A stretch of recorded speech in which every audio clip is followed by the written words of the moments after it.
જય માતાજી મિત્રો, રૂબી કિચન કિંગમાં તમારું સ્વાગત છે। તો આજે આપણે બનાવીશું પંજાબી સ્ટાઇલમાં રાજમાનું શાક। જે લોકો પહેલીવાર આ શાક બનાવતા હશે તે પણ આ રીતના શાક બનાવશે તો તેમનું શાક પણ એકદમ સરસ પરફેક્ટ બનશે।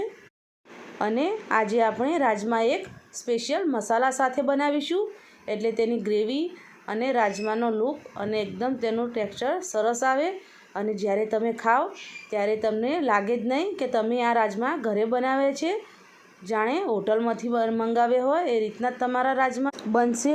ચાલો આપણે બનાવીએ પંજાબી સ્ટાઇલમાં રાજમા। તો આપણે રાજમા બનાવવા માટે આ રીતના આપણે જે ઝીણા રાજમા આવે તે લઈશું। તો આપણે આ 1 વાટકી જેટલા રાજમા લઈશું। આ રાજમા ખાવામાં એકદમ સરસ ટેસ્ટી લાગે છે અને જલ્દી બફાઈ પણ જાય છે। તો રાજમાને 7 થી 8 કલાક માટે પલાળીને રાખવાના। મેં આ રાજમાને ઓવરનાઇટ માટે પલાળીને રાખ્યા છે। તમે જોઈ શકો છો રાજમા એકદમ સરસ પલળીને ફૂલી ગયા છે અને આ રીતના તમે મસળો તો ઉપરથી તેનું આ પડ છે તે અલગ થઈ જાય અને આ રીતના થાય એટલે સમજી લેવાનું કે રાજમા એકદમ સરસ પલળ્યા છે। તો આ રીતના એકદમ સરસ પ્રોપર તમારે પલાળવા દેવાના। તો હવે આપણે તેને કુકરમાં લઈ લઈશું। તો રાજમાને આપણે પાણી કાઢીને કુકરમાં લઈ લઈશું અને તેમાં આપણે પાણી નાખીશું। તો રાજમા એકદમ ટેસ્ટી અને ખાવામાં એકદમ સરસ લાગે। તો પહેલી જ આપણી આ સિક્રેટ ટીપ છે। તો આપણે આ મસાલા લીધા છે તો આપણે આ મસાલા વઘારમાં નહીં નાખીએ અને આ રીતના આપણે બાફવામાં જ નાખી દઈશું। તો 2 તમાલપત્ર લીધું છે, 1 બાદિયાનું ફૂલ લીધું છે, 1 તજનો ટુકડો લીધો છે, આ રીતના 1 મોટી ઇલાયચી અને 2 નાની ઇલાયચી છે। તેને આ રીતના થોડી દબાવીને આ રીતના કરી દેવાનું દબાવીને, એટલે તેનો સ્વાદ એકદમ સરસ આવે। અને મીઠું નાખીશું।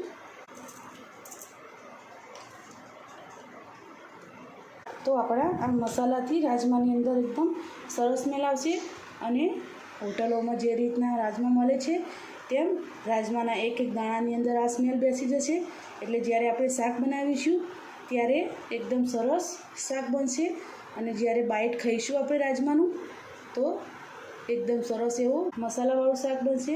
તો આ રીતના આપણી પહેલી આ ટિપ્સ હતી, જે મસાલા આપણે વઘારમાં નહીં નાખવાના, આ રીતના અંદર જ નાખી દેવાના। તો હવે આપણે રાજમાને બાફવા માટે મૂકી દઈએ। આપણે સિક્રેટ મસાલો બનાવી લઈશું। તો 3 આ મોટી સાઈઝની કડી લસણની લીધી છે તે નાખીશું, 2 ટુકડા આદુના છે તે નાખીશું, 2 લીલા મરચાં લીધા છે તે નાખીશું, 2 ટામેટાં છે તે નાખીશું અને આ ધાણાની ડંઠલ છે તે આ ગ્રેવીમાં નાખવાની। તો આ ડંઠલથી એકદમ સરસ ગ્રેવી થાય છે। તો આ રીતના ડંઠલનો ઉપયોગ ગ્રેવીમાં કરી લેવાનો। આ મસાલાને એકદમ સરસ ટેસ્ટફુલ બનાવવા માટે આપણે જે ટ્રીકની વાત કરતા હતા તે આપણે આ બાફેલા રાજમા લઈશું। રાજમા નાખવાથી આપણો એકદમ સરસ મસાલો બનીને તૈયાર થશે। તો હવે આપણે આ મસાલાને પીસી લઈશું।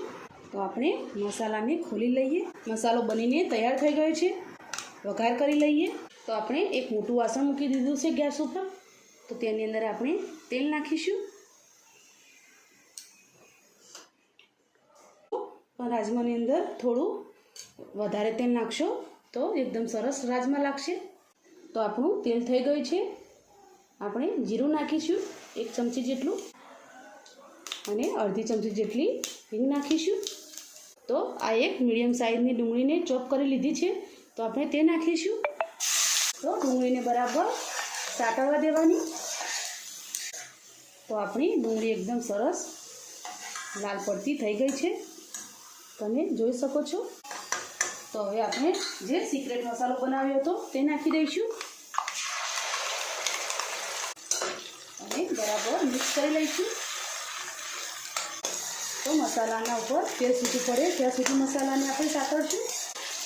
કોઈ પણ શાક બનાવો તેની અંદર તમારો મસાલો એકદમ પરફેક્ટ બન્યો છે તો તમારું શાકનો ટેસ્ટ એકદમ સરસ આવશે અને દેખાવામાં પણ શાક એકદમ સરસ લાગશે।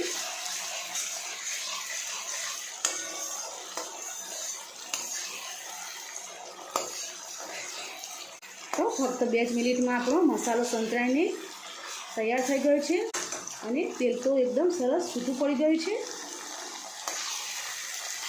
જો આપણો મસાલો એકદમ સરસ તૈયાર થઈ ગયો છે। તમને લાગી રહ્યો છે કે મસાલામાં તો કોઈ કલર જ નથી, તો હવે આપણે મસાલાને એકદમ સરસ કલરફુલ બનાવીશું। આપણે 1 ચમચી જેટલું કાશ્મીરી લાલ મરચું લઈશું અને 1 ચમચી જેટલું લાલ મરચું પાવડર લઈશું। અડધીથી ઓછી એવી આપણે હળદર લઈશું અને આપણે આ ધાણા જીરું લઈશું, તે આપણે 2 ચમચી લઈશું। બરાબર મિક્સ કરી લઈશું। ધાણાના લીધે ગ્રેવીનું ટેક્સચર એકદમ સરસ આવશે। તો આપણા મસાલા થોડા તેલમાં સંતળાઈ ગયા છે, તો આપણા મસાલા ના બળે તેના માટે આપણે આ રાજમાનું પાણી નાખીશું અંદર, બરાબર મિક્સ કરી લેવાનું। તો આપણે રાજમા બાફતી વખતે જે મસાલા નાખ્યા હતા તેનો સ્વાદ બધો પાણીમાં આવી ગયો છે, તો આ રીતના આપણે પાણી નાખીશું તો આપણી ગ્રેવી સરસ બનશે। એકદમ સરસ સુગંધ આવી રહી છે ગ્રેવીની।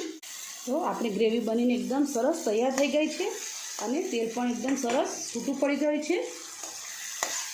તો હવે આપણે જે રાજમા બાફ્યા હતા તે નાખી દઈશું।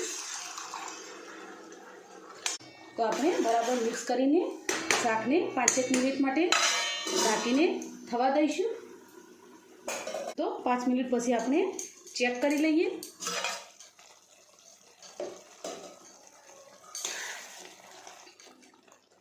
તો રાજમા એકદમ સરસ બનીને તૈયાર થઈ ગયા છે।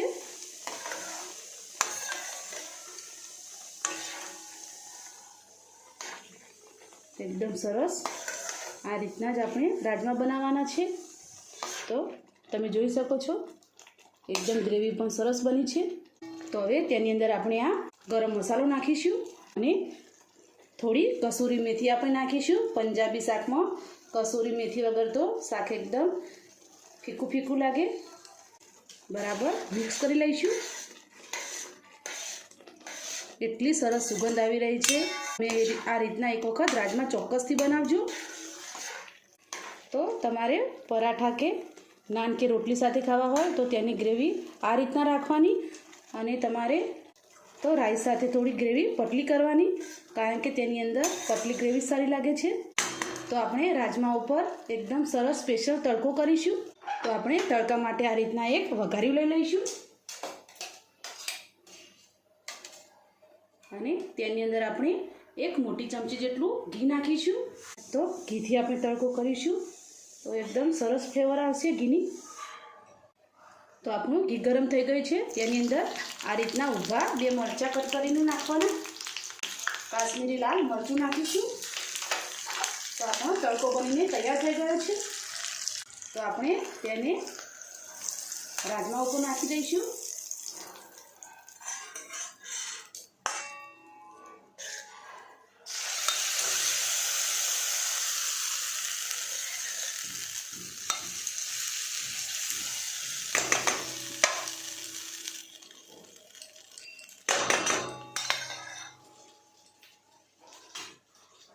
અને તડકો કરીને તરત આપણે ઢાંકી દઈશું। તડકાની અરોમા રાજમાની અંદર સરસ આવી જાય। તો આપણે 1 મિનિટ પછી ખોલીને ચેક કરીશું।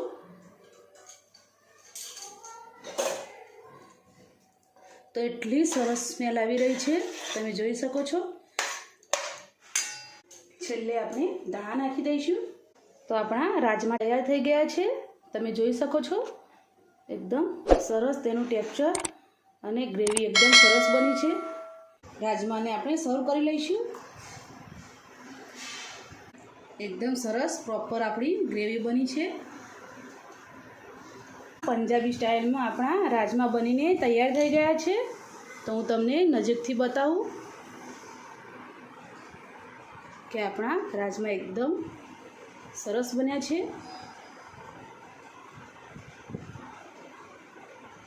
અને તેની ગ્રેવી તો એકદમ સરસ બની છે. તો આપણા સિક્રેટ મસાલા સાથે આપણા રાજમા બનીને તૈયાર થઈ ગયા છે. તમે પણ આ રીતના ઘરે ચોક્કસથી રાજમા બનાવજો અને મને કમેન્ટમાં જરૂરથી કહેજો કે તમને આ રાજમાની રેસીપી કેવી લાગી. જો તમને આ રેસીપી ગમી હોય તો વિડીયોને લાઈક કરો, શેર કરો, સબસ્ક્રાઈબ કરો અને ફરી મળીશું એક નવા દિવસે એક નવી રેસીપી સાથે. તો અત્યારે બાય બાય.